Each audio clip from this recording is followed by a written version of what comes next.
ከዛ ደነገጠ። አልዞረም ወደ ልጁ። የሆነ ቦታ አውቃለሁ አለ ማለት ነው።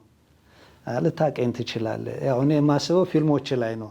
ፊልም አይደለም የሆነ ቴሌቪዥን ጣቢያ ላይ አይቻለሁ። እኔ እንጃ ይሆናል ምን ላይ ነው እስኪ አስታውሰኝ አልኩት። ኧረ ወይኔ ያለና ሲያያት እሷንም አያት ማለት ነው እናቱን። አንቺ ግን አታለቅሽም እሱ ሲያለቅስ እንደዛ አለ ማለት ኢቢኤስ ላይ ነው አይደል ያየው አለ። አዎ እዛ ላይ ነው ያየና ምትገርምና አለ። ፒያሳ ወረድን ማለት ነው። ልክ ስንወርድ እንድንሄድ አልፈለግም። እቅፍ አድርጎ ይስመኛል። ምን ይላል የከፈለው ያኛው ወንድሙ ነው። በእናትህ ናግበላቸው እነዚህን አታውቃቸውም ምናምን ብሎ ከዛ እኛ እንግዲህ ካስገባን በኋላ የምንወጣ መስሎታል። ከዛ እዛው ቁጭ ብሎ ብሩን ሲከፍል አይቶ ምናምን እንግዲህ አደራ አድርሳቸው እቤት ድረስ በጣም ማረሳው ነው በቃ። እና ብዙ ሰዎች ሲያዩ ሰላም ምናምን ይሉናል። ሰላምታው በቃ የዛን ጊዜ ስማችን አቋርጬ ወጣው አልቻልኩም ነበረ። አሜዚንግ በቃ ስቶሪው ከባድ ነው። እሷ በጣም ደግ ሰው ነው። በጣም ደግ ሰው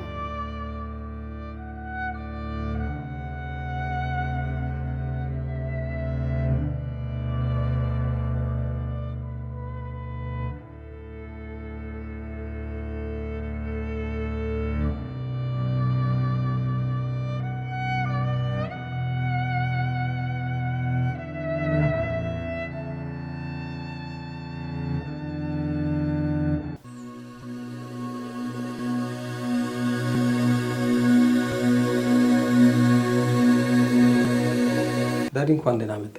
እንኳን ሰላም ቆየ። ግን እንደው ዝም ብሎ ለጊዜ ሚዲያ ቤተሰቦች እንዲህ ነኝ ብለህ ራስህን አስተዋውቅ። አንተ መስፍን ሲሳይ እባላለሁ። አሁን እየሰራ ያለሁት ኤዲቲንግ እና ካሜራ ማንነት ነው። ዘርፈ ብዙ ሙያ ነው ያለ። እሱን በኋላ እንመጣበታለን። እንግዲህ ዛሬ ለመጫወት ምክንያት የሆነ ነገር በጣም በሰፊው ነበር የማስበው አክቹአሊ ከአንተ ጋር ጨዋታ ለማድረግ። ያም ቢሆን ግን ዛሬ እንግዳ ለመሆን ምክንያት ወይ ደግሞ ጨዋታችንን ለመጀመር ምክንያት የሆነ ነገር ከሰሞኑ አንድ የራሴ ዩቲዩብ ቻናል ላይ አንድ ፕሮግራም ለቀህ ነበር። በጣም ስሜታዊ የሆነ ከኢቢኤስ ጋር ተያይዞ አይደለም? እስኪ ምንድነው የሆነው ነገር? መጀመሪያ ግን አንድ እንትን ባቀርብ ደስ ይለኛል። የሆነች ግጥም ነገር አለች እና ወደዚህ የሚያንደረድር ከሆነ እሱን ብል ደስ ይለኛል። ቆይቷል የጻፍኩት እና ስለ በብዛት የሙያ ጋር የተያዘ ነገር ስለሆነ ድንገት እሷን አንስቼ እልፍ ብል ይሻላል ብዬ ነው። በሰፊው ገንቦ በጥበብ ጓዳ እውነት ቢሰራዳ እናም ልፋት ያልሆነም የራስ ማውጣት ትግሌ የሩቅ እሳቤ በጎልሜ እስኪ ልጠይቅሽ ጥበብ አንቺነትሽን ፈልጎ ለመጣ አይምሮን አስጨንቆ ላረገሽ ባለታ የእድሉን ለመስጠት ምን አገደሽ? ስስት ነው የክፋት ምንጩ የነገር አውድማ ገላጩ ቅናት ነው ገዳዩ ዘመድ አዝማ ድባዩ የው እንባይን ተቀበይ። ሸጋ ነው ግን ለምን መንደርደሪያ እንዳረካት አልገባኝም። መንደርደሪያ ያደረኳት አሁን ብዙ ጊዜ ወደዚህ አሁን ወደ ተጠየኩትም ጥያቄ ለመምጣት ነው። ብዙ ጊዜ ስራ እንሰራና ከዛ በኋላ ግን ሰሪው አይታወቅም። ሰሪው የዛ ነገር ፈጣሪው የዛ ነገር ባለቤቱ አይታወቅም እና ከዛ አንጻር ነው በሰፊው ገንቦ በጥበብ ጓዳ እውነት ቢሰራ ዳ ያለ በጣም ረጅም ግጥም ነው። አሁን ዝም ብዬ ዋናው ግን ከዚህ ጋር የሚገናኘውን ነው ያመጣሁት። ቪዲዮን የለቀኩት አለ ከኢቢኤስ ጋር በተያያዘ ጉዳይ ማለት ነው። ምንድነው የተናገርኩት? ሰዎች ሳይቀረጹ ምሳ ከኔ ጋር እንብላ የሚል ፕሮግራም። ኢቢኤስ እንግዲህ እኛን የማያውቀን ሰው አለ ብዬ አላስብም። ምክንያቱም የመጀመሪያ የእኛና የእናንተ ኑሮ የሚል ፕሮግራም አይታችሁ ከሆነ እዛ ፕሮግራም ላይ የቀረብ ነው የመጀመሪያዎቹ እኛ ነን እና እዛ ላይ ስንቀርብ በዛ ሰዓት ስሜታዊ ሆኜ እንትን ያልኩት ነገር ነበር። በጣም ፊሊንግ ነበረው እና ያንን ነገር ስናቀርብ ጥያቄ ተጠይቄ ነበር። ለምንድን ነው እንደዚህ ፊል ያረከው? ምንድን ነው የተሰማ? የሆነ ነገር ሆናል ሲሉኝ በዛ ሰዓት ፕሮግራሙን በተቀረጽኩበት ሰዓት እኔ አንድ ፕሮግራም ክሬት አድርጌ ነበር ማለት ነው። ኑ ምሳ እንብላ የሚል ፕሮግራም አልወጣም ለሚዲያ ምናምን እንትኑ የማያስወጣ ስለሆነ ማለት ነው። እና ከአራት ሰው ጋር ምናምን ይሄንን ሰርቼዋለሁ ማለት ነው። ያ ቲቪ ሰራ ነበረ። ከዛ ከያ ቲቪ ምሳ ሰዓት ላይ ስትወጣ ከጓደኞች ጋር ነው የምትበላው ምግብ። ከዛ ስትበላ የሚከፈለውን ሳንቲም ታውቀዋለህ። 150 ብር ምናምን ይከፈልና ምግብ ብዙ ይተርፋል። ሼር አድርገህ ማለት ነው። እና 150 ብሩ ሌላ ሰው ሊመግብ ይችላል። እየተረፈ ዝም ብለህ እንትን ከሚባል ሀሳቡ መጣ ማለት ነው። እየተረፈ ከሚመለስ ለምንድን ነው ብዙ ወገኖች አሉን፣ ወዳጆች አሉን። ስለዚህ እነሱን እስኪ የሚደሰቱ ከሆነ በዛ ጉዳይ እና ምሳ እንብላ ስትል የሚደሰቱ ከሆነ እሱን እንጀምር አልኩና 4 ፕሮግራም ሰራው ማለት ነው። በጣም እጽፈው ነበር በቃ የሰርቼ ስመጣ እና ይህንን ፕሮግራም ደግሞ እንድሰራው በጣም ብዙ ጓደኞች የሚገፋፉኝ ነበር ማለት ነው። ግን ሀሳቡ ምንድነው? ምሳ ትበላለህ እንጂ ያ የበላውን ሰውዬ 150 ብር ምናምን ሼር አድርገ የሆነ ነገር የምትሰራበት አይደለም።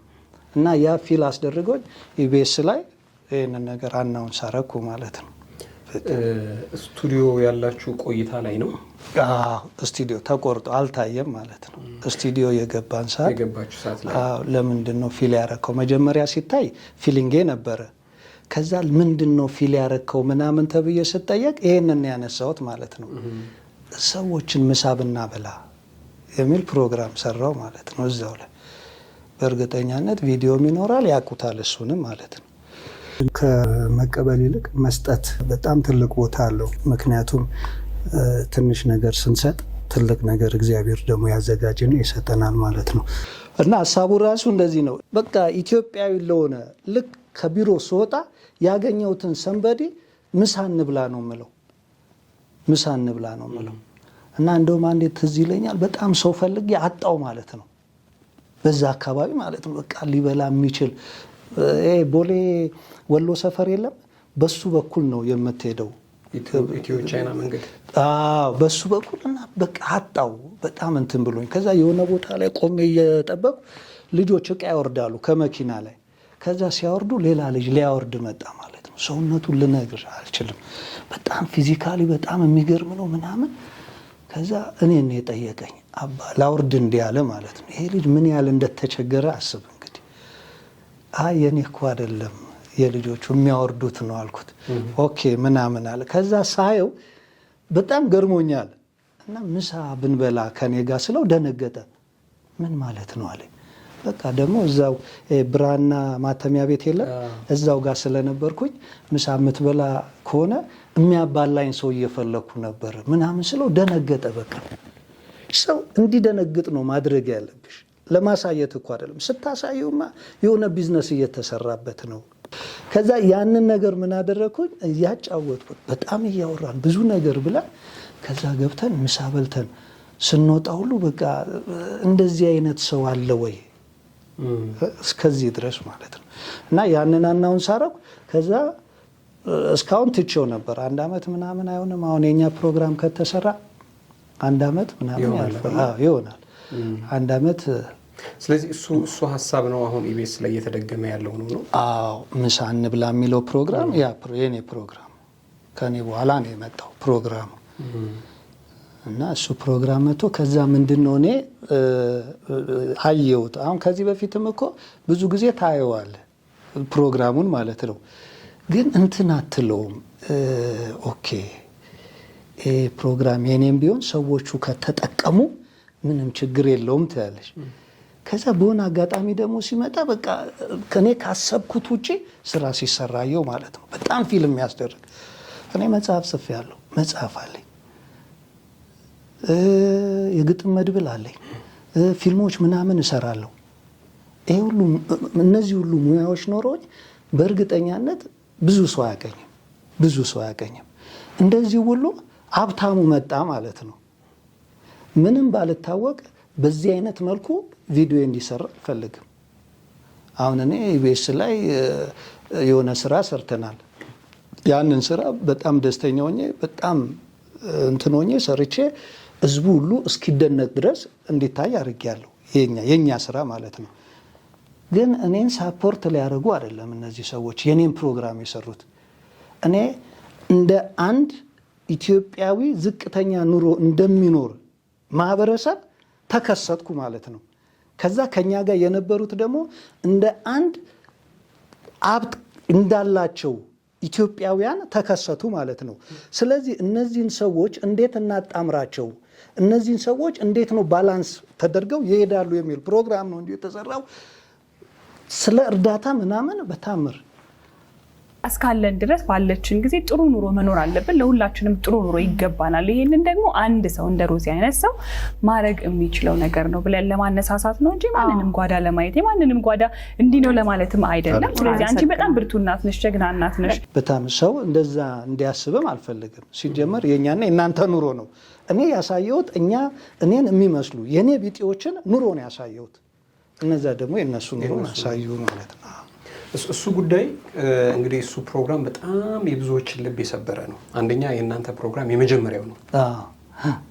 የመጀመሪያው ስለሆነ በጣም ብዙ ሰዎች የተገረሙበት፣ ኢቢኤስን በጣም አብዝተው የመረቁበት፣ ኢቢኤስ የሚገርም ፕሮግራም በቃ ጀመረ ደስ ይላል ምናምን ያሉበት ፕሮግራም ነው። እስኪ ከመጀመሪያው ጀምሮ እናውራው። እንዴት ነው የተመረጣችሁት? እንዴት ነው የተገኛችሁት? እንዴት ነው ከኢቢኤስ ጋር የተገናኛችሁት? እሱ ፕሮግራም ላይ መጀመሪያ አንድ ጓደኛ ነበር ማለት ነው። ያ ጓደኛ ምን ይፈልጋል? የሀብታምና የድሃ ቤት የሚል ፈለገ ማለት ነው። ከዛ የሀብታም ቤት እና የድሃ ቤት አንተ ታገኛለህ፣ ያው እኔ ሙያ ውስጥም ስላለው ሎኬሽንም ምናምን ስለሚፈለግ ከዛ ችግር የለውም እኔ እፈልጋለሁ። ወዲያውኑ ደግሞ በንጋታው ሊቀረጽ ነው። አንድ ቀን የቀረው ማለት ነው ለመቀረጽ።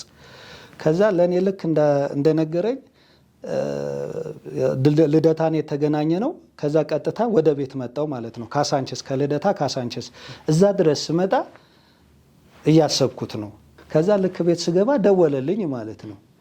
ሲደውልልኝ የኛን ቤት ያውቀዋል ደወለ። ምክንያቱም እኔ ኤዲተር ነኝ፣ እሱ ደግሞ ካሜራማን ነው። ስለዚህ የሰራውን ስራ እኔ ኤዲት አደርግለታለሁ። ቤተሰብም ነን፣ ያውቀዋል የኛን ቤት ማለት ነው። ስለዚህ ምን አለ ደወለና የሀብታሙ ቤት ተገኝቷል፣ የዳው ቤት ነው የተፈለገው በቃ እና ደሳሳ ጎጆ ምናምን ሲል አስታወሰ ማለት ነው። እስኪ የእናንተ ቤት ለምን አይታይም ተባለ። ከዛ የኛ ቤት ይታይ ችግር የለውም።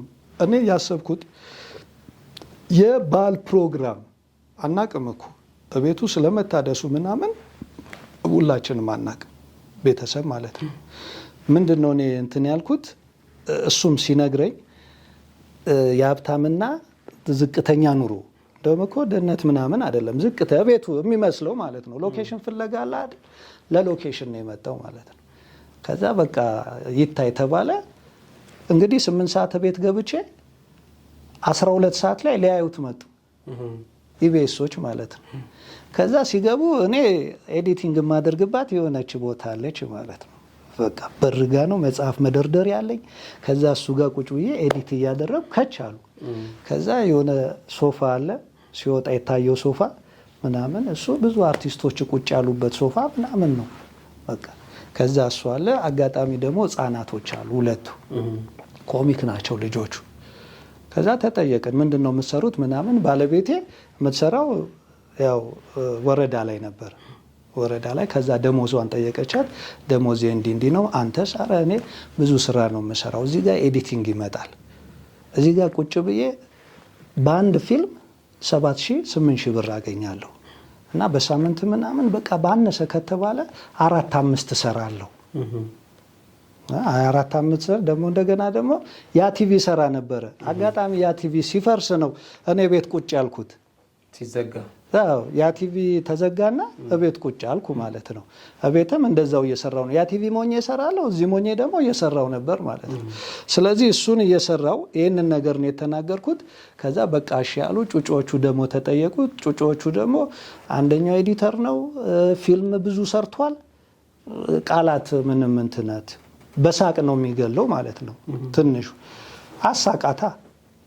ከዛ በቃ እሺ ተባለ፣ ተቀረጸ ቤቱ ምናምን። ቤቱ እንደታየው ነው። ቤት መረጣ ነው። ሌሎችም ቤቶች ነበሩ፣ ለመምረጥ ነው። ለመምረጥ ነው። ሌሎች ቤቶች ስላሉ ከዛ በኋላ የኛም ታየ ምናምን ተኬደ። ከዛ 12 ሰዓት ነው የተባለው የመጡት ማለት ነው። 12 ሰዓት ተመጣ። በንጋታው እኮ ቀረጻም ሊኖር ነው።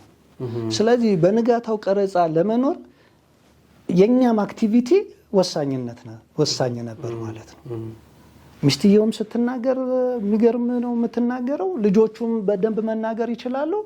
እኔ ደግሞ ያው እንግዲህ ፊልሞችም ብዙ ሰርቻለሁ።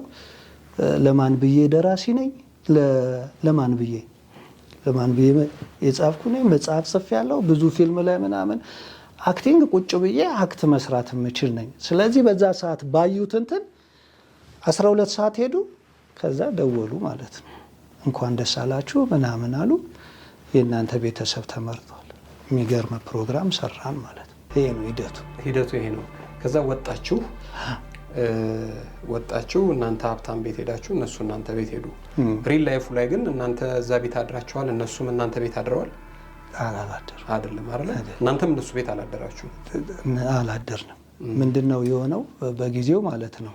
ያው እንትን የተባለው ቪዲዮ ስለሆነ ነው። እኛ እስከ 12 ሰዓት እዛው ተዝናናን ምናልን ማለት ነው። እና አጋጣሚ የኛ ፓርትነሯ እንትን ነበረች፣ ፕሬግናንት ነበረች። ስለዚህ አሁን እኛ ጋር ብትሆን በጣም ነው እንትን የምትለው፣ አይመቻትም።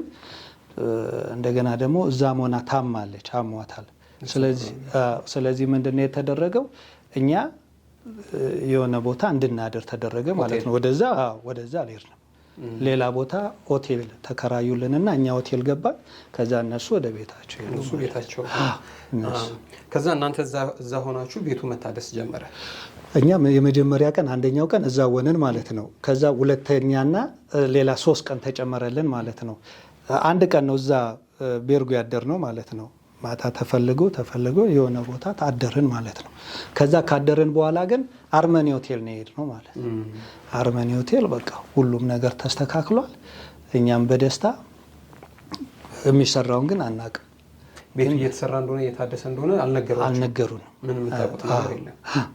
እንግዲህ ቪዲዮ ላይ በጣም ስሜት ይረብሽ የነበረው ነገር ቤት መተህ ቤቱን ስታየው ምንድን ነው ማለት ለምንድን ነው በዛ ልክ ፊል አድርገህ የነበረው? የመጀመሪያውን ቪዲዮ ሲታይ እኛ ከወጣንበት ጀምሮ ሲታይ እኔ ጸጉሬን አሳድጋለሁ። ብዙ ጊዜ አዜ ካራክተር የሆነ ነገር እሰራለሁ ብዬ ሳስብ ሁልጊዜ እቀረጻለሁ። ቀረጻ ላይ ነኝ ብዬ ስለማስብ ይሄን አሳድጋለሁ ማለት ነው። ስራ ስጀምርም ሰዎች የሚያውቁኝ አሳድጌ ነው የሚያውቁት ማለት ነው። በዛ ሰዓት ደግሞ በጣም ኦቨር አሳድጌዋለሁ ጸጉሬን እና የሆነ የጸጉር ቤት ሲን ነበር። ዲቴል አልታየም። ከዚህ ከቤቱ በላይ ነው ያለቀስኩት። ከቤቱ በላይ ማለት ነው። ጸጉሬን ስቆረጥ ልጁ አቆመ። በቃ መቁረጡን ሁሉ አቆመ። ምክንያቱም ምንድነው ፊት ለፊት እያየሁት መጀመሪያ የነበረ ገጽታ ያለ ማለት ነው። እና በቃ የሆነ ለወጠኝ ማለት ነው። እና ማድረግ እችላለሁ።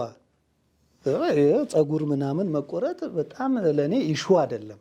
ግን የዛን ጊዜ ሳየው ገረመኝ በቃ። እና ይህንን ነገር ለምንድነው ራሴ አሳጥቼዋለሁ። ተንሰቅስቅ ያለቀስኩ በቃ።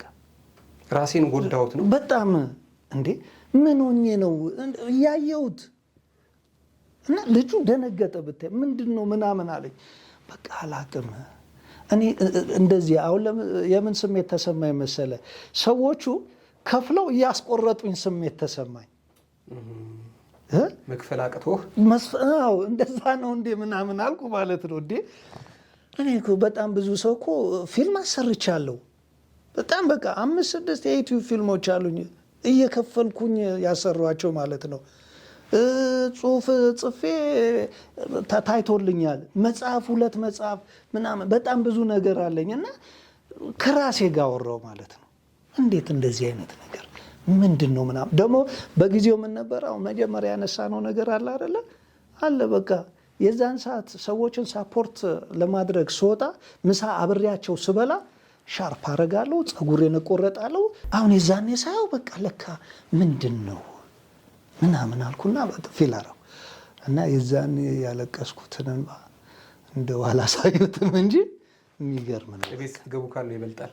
ኧረ መች እዛ መች ያለቀስኩ ልጁ ደንግጦ በቃ ምንድን ነው የምትሆነው ምናምን እና ተቀርጿል እኮ በጣም ተቀርጿል። ኢቢኤስም በቃ አቁሜው እኮ ነው። ሁለተኛው ላይ ራሱ ሲሄድ ይህንን ነገር አንስቼዋለሁ። ምሳ ከሰው ጋር እንዴ። ስለዚህ እቤት በር ላይ ስትገባ የነበረው ሰው ሰላም ማለት አቅቶ ራሱ ቁጭ ብለህ ስታለቅስ የነበረው እሱ ቤቱን እኔ በዛ ልክ ማድረግ እችል ነበር ነው በጣም እንዴ። ታስቤ በዛ ሰዓት ሶፋ ሳይገባ ሶፋ ጠይቄያለሁ። ሶፋ ለማስገባት ሶፋ እኮ ለማስገባት ጠይቄያለሁ። ከዛ እሱ ፕሮግራም መጣ እንጂ እሱ ፕሮግራም ባይመጣ እቤቱን ፏ እናደርጋለን ምናምን ብዬ ከጓደኞቼ ጋር ሁሉ ተነጋግሬያለሁ። ማድረግ የሚቻል አለ እና ያንን ማድረግ እየቻልክ እንዴት? ራሴን ነው የወቀስኩት ማለት ነው። የወቀሳ አምባ ነው። በቃ የሆኑ ነገሮች አሉ እኮ በጣም ብዙ ነገር ይወራል፣ ግን በቃ የዛን ጊዜ የነበረው ስሜቴን መግለጽ አልቻልኩም። እንግዲህ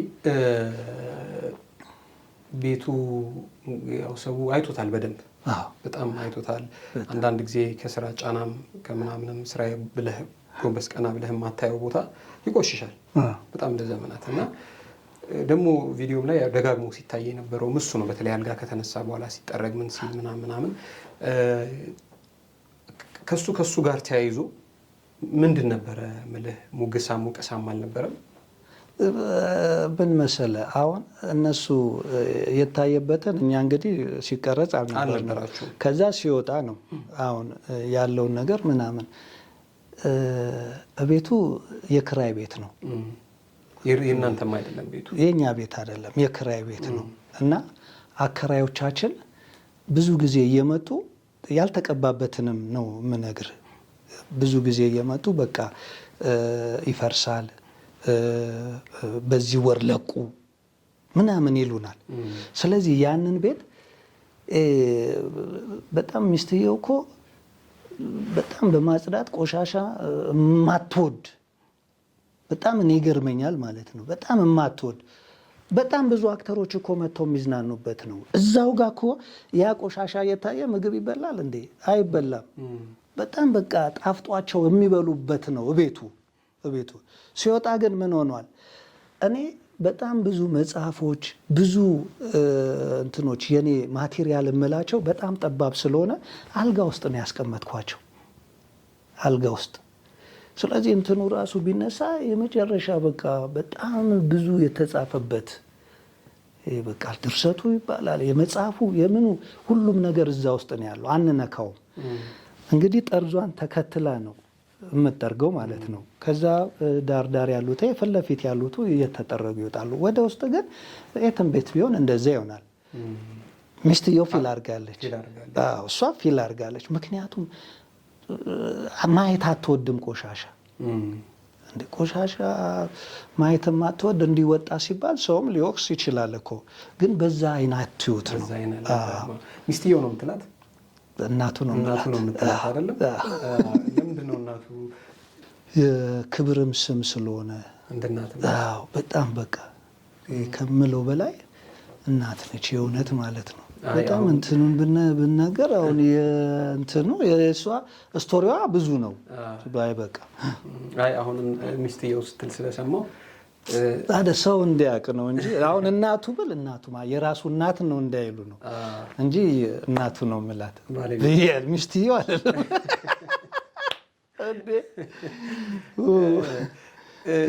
እንግዲህ የተወሰኑ የቤት እቃዎች ተቀየሩ። አልጋው ተቀየረ፣ ሶፋው ሙሉ ለሙሉ ተቀየረ፣ ቲቪ ተቀየረ፣ ተገዛ፣ ቲቪ ስታንድ ተገዛ፣ ፍሪጅ አልነበረም፣ ፍሪጅ ተገዛ አይደለም?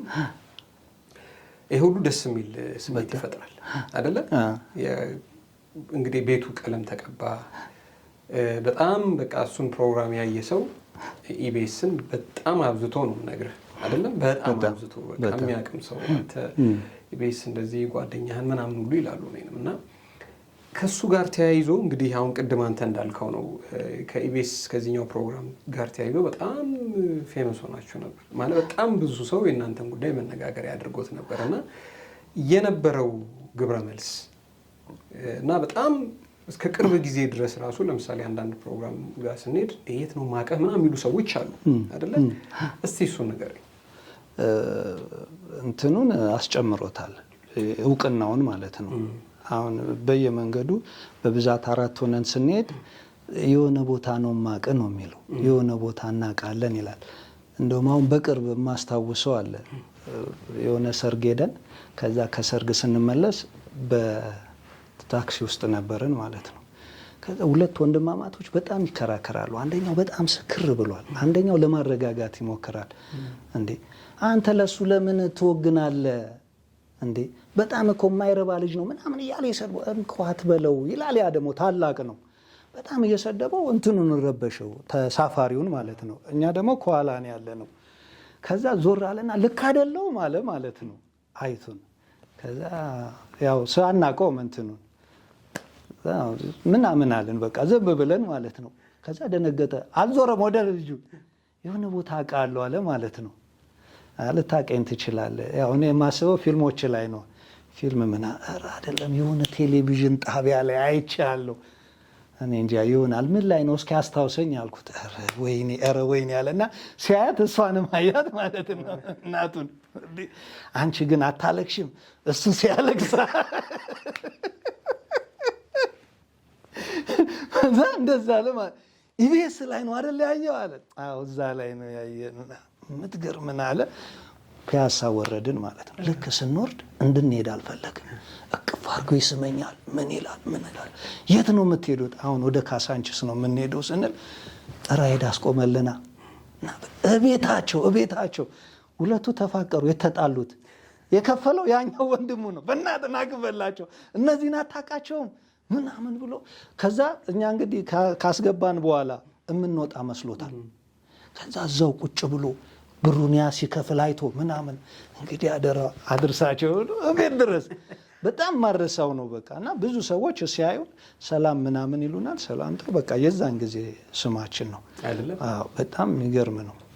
እንግዲህ ቅድም አንተ እንዳልከው ይሄ አጋጣሚ ከመምጣቱ በፊት ያው ከጉድለትም ቢሆን ቀስ እየተባለ ቤቱም እየታደሰ ምናምን እየተባለ ሀሳቡ ነበረ። የእግዚአብሔር ፈቃድ ሆነና ደግሞ የኢቢኤስ ጉዳይ መጣ። የኢቢኤስ ጉዳይ ደግሞ ሲመጣ የታየው በሁለት ጽንፍ ያሉ ቤተሰቦች ህይወትና ኑረት ነው አይደለም? እዛ በመቾት በድሎት ያሉ አሉ። በዚህ ጋር ደግሞ 2 ጥንዶች 2 ልጆች ያሏቸው የህይወት ውጣ ውረድ በቃ ተቀን የሚተጉ ግን አልሳካላቸው ያላቸው ቤተሰቦች ነው የታየው። አሁን እንግዲህ ያንን ፕሮግራም ያየ ሰው በብዙ ችግር ውስጥ እንዳለ በቃ ህይወትን ለማሸነፍ በብዙ መታገል ውስጥ እንዳለ ነው የተረዳው። በብዙ ስቃይ በብዙ መከራ ውስጥ አይደል? ይሄንን ካዩ በኋላ የሰፈር ሰዎች ዘመድ አዝማድ እንደዚህ ነበር ወይ ላይፍ? በዚህ ልክ ተቸግረህ ነበር ወይ? እንዴት ወይ አትነግረንም? እንዴት ወይ ምናምን ያለ ሰው የለም ወይ? ከወንድማዊነት እንግዲህ ከሰፈር ከወጣ ቆይታል አይደለም? ከዚህ አንጻር እንደዛ ያለ አልነበረም ወይ? እንኳን ደስ ያለህስ ብሎ ለመደወል መጀመሪያ ይሄንን ችግር አናቅም ነበር እንደዚህ በችግር ነበር ወይ ነበር ምናምን ያለ የለም። ምክንያቱም ሰው ያየው ነው አይደለም እንጂ አንተ ቀድመ ሶፋ ልትገዛ እንደነበር ቤት ልታድስ እንደነበር የሚያውቅ ሰው የለም። ስለዚህ ከዚህ አንጻር አይዞኝ ወንድሜን ብሎ ሊያበረታ ሊያጸና የሞከረ ሰው መጀመሪያ እንደውም ሲጀመር የደወለችልኝ ልጅ ማላቃት ሆና እርዳኝ ብላን የደወለችልኝ በጣም ኦፖዝ ነው። ከችግሬ ምናምን አንፃር ኦፖዝ ሆነብኝ ማለት ነው። ተቃራኒ ነው። አንዳንድ ልጆች ምን ሆነ ነው ለቅሶን ያየ ማለት ነው ምን ሆነ ነው ብለው የደወሉልኝ። ግን መጀመሪያ የደወለችው እኔ ራሴ ሳፖርት እንዳረጋት የምትፈልግ ሴት ነች። እባክህ እርዳኝ፣ ኢቢኤስ ምናምን ውሰደኝ ምናምን የምትል ከዛ በኋላ ሌሎች ልጆች አሁን እንደተባለው በጣም ብዙ ሰዎች እያዩ የባለት ነጭ በነጭ ለብሶ ያለቀሰ የመጀመሪያው እኔ ነኝ። እስቲል ነው ይተላለፋል ፕሮግራሙ እስቲል ነው። እና አንዳንዴ እጄ መናገር እፈልጋለሁ። ምክንያቱም አሁን ለሰው መድኃኒቱ ሰው ነው የሚል ፕሮግራም ነው። እዛ ላይ የኛ ማስታወቂያ ተደርጎ ይወጣል።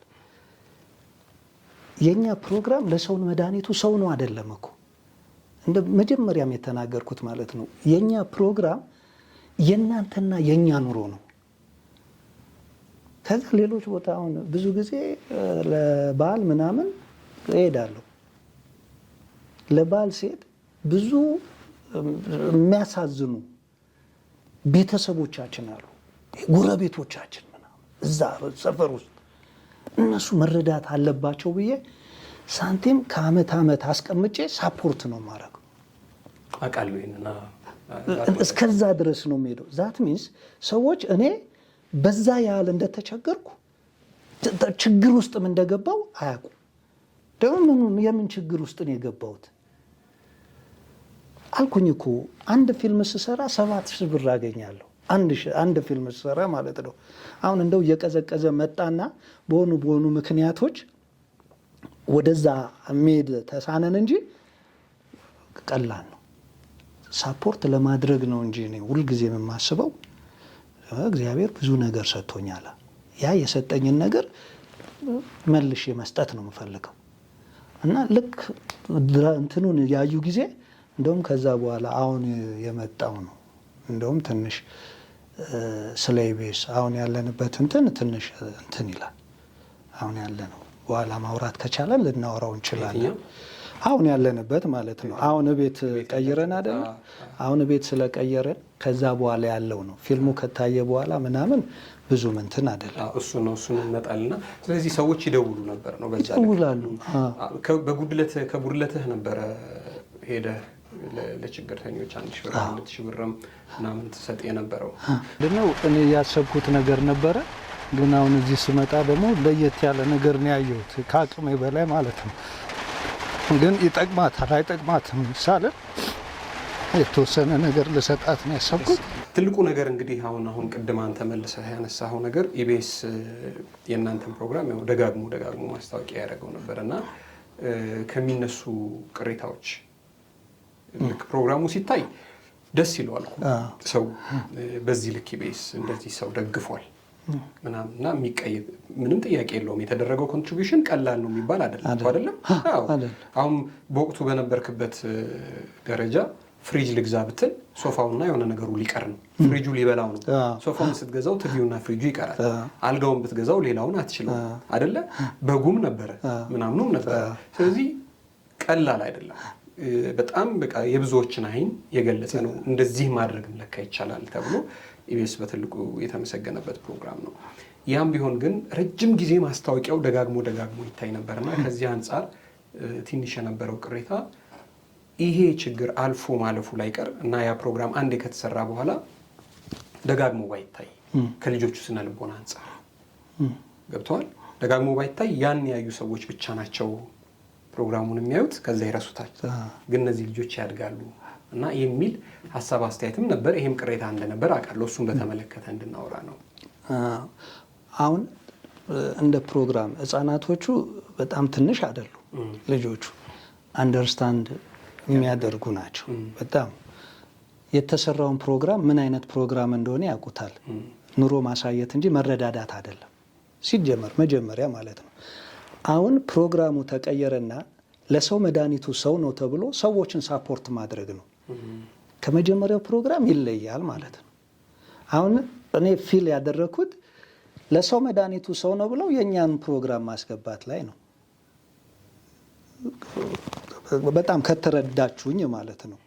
ምክንያቱም እኔ በዛ ሰዓት የሰራሁት የሄድኩበት እንትን ያ ነው። ብዙ ነገሮች ስላሉ ማለት ነው። ፎር ኤግዛምፕል ቴሌቪዥን እኛ አልነበረንም፣ ነበረን። ቁም ሳጥን የለም፣ ነበረን። አልጋ የለንም፣ ነበረን። 20,000 ብር የተገዛ አልጋ ነው። ህፃናቶቹ ናቸው የሚተኙት፣ እኛ ሶፋ ላይ ነበር የምንተኛው። በቃ ልምድ አድርገ ነው ማለት ነው።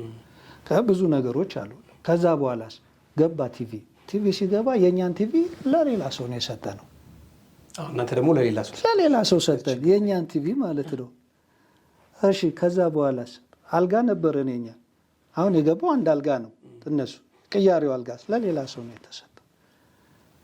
ብዙዎቹ ነገሮች ለሌላ ሰው ተሰጥቷል ማለት ነው። ከእናንተ ደግሞ ትንሽ ባስ እንደሱ ነው። ይሄ ማለት ምንድነው? ኑሯችንን ነው እያሳየን ያለ ነው። እነዛም እኮ ባለሀብቶቹም እኛን ያስደሰቱበት ነገር አለ አይደለ? የሆነ ነገር ሰጥተውናል ደስ በሚል ሁኔታ ምናምን በቃ። ከዛ እነሱ ደግሞ ሳፖርት ሲያደርጉን እኛ ደግሞ ይህንን ነገር አትሸጠው መቼስ ምን አንልም። ስለዚህ ያልታየ ፕሮግራም አለ ማለት ነው። እናንተ ደግሞ ለሌላ ያደረጋችሁ እነሱ አቁማ እኛ አረግን። አሁን አረግ ይሄ እኮ ነው ስላረክ መታየት የለበትም። አንዳንድ ጊዜ ለምንድን ነው የምታሳየው? ይሄ ነው። ግን በዛ ባልከው ፕሮግራም ግን ሰዎች ሲደውሉልን ፊል እናደርጋለን። ምክንያቱም አሁን እኔ ፊልም ሰራን ኢቢኤስን ተማምነን ማለት ነው እንመጣበታለን። ኢቢኤስ ሄዳለሁ ያልከው ይህም ፕሮግራም ማስታወቂያውን እንዲያቆሙ ነው። በቃ ተደጋጋሚ ሆነ ነው። የእናንተን ፕሮግራም ለማስታወቂያነት እየተጠቀሙት ስለሆነ እሱን በቃ ይብቃ፣ ደግሞ ሌሎቹን ነው። ሸጋ ነው። ሌላው እንግዲህ እዛ ፕሮግራም ላይ ከነዛ ከሀብታሞቹ ቤተሰቦች ከነዛኞቹ ከሞላላቸው ከደላላቸው ቤተሰብ አባላት ጋር እንደምትገናኙ ዘመድ እንደሆናችሁ ከዚህ በኋላ እንደምትጠያየቁ ምናምን የምታወሩት ነገር አለ። ተደዋውላችሁ ተጠያይቃችሁ ታውቃላችሁ? በዛን ሰዓት አዎ፣ በጊዜው እናቱም ትደውል ነበር። ከዛ በኋላ አንደዋወልም። ተገናኝታችሁ? ምክንያቱ እንትን ነው ማለት አይቻልም። ስልክ ላይ ሰራ ይችላል። እኛ እንሞክራለን፣ ስልካቸው የነሱ አይሰራም። ድንገት ደግሞ እነሱ ሲሞክሩ የኛ ላይ ሰራ ይችላል። ስለዚህ ኑሮም ስለማይሞላ ግን ተገናኝተን አናውቅም። የመጀመሪያ ጊዜ ምናምን በአንዳንድ ጉዳይ ደውዬ ነበረ እኔ መራሴ። ያው ለምሳሌ ቢሮ ተሰጥቶን ነበረ። ወደ እሱ ልመጣ ብዬ ነው። እንግዲህ ቤት ከታደሰላችሁ በኋላ ደግሞ ኤዲተር መሆንህ ከታወቀ በኋላ ደግሞ ቢሮ ከፍተውልህ ነበር ነው? ምንድን ነው እስቲ እሱን ደግሞ? ከዛ በኋላ የተቀረጸ ነው ቀረጻ ነው። ቀረጻው ምንድን ነው? የሆነ ቢሮ ተከራዩልኝ፣ ፒሲ ያስገቡ። አንድ ፒሲ ነበረ። ከዛ ጠረጴዛና ወንበር ገባ። እንትን እኮ ነው አሁን እነሱ ያጣደፉት የነበረው እኛም አንደርስታንድ አድርገናቸው የነበረው ቶሎ እንትን ብሎ ከዛ ፕሮሰስ መጀመር ነው፣ ቢሮ መከራየቱን ምናምን። ከዛ ቢሮ አስገቡን፣ ተቀረጸ፣ ጨረስን። ሰው ሁሉ እንደውም በቃ ቢሮን አሳየን ምናምን የሚል በጣም ብዙ ሰው ማለት ነው።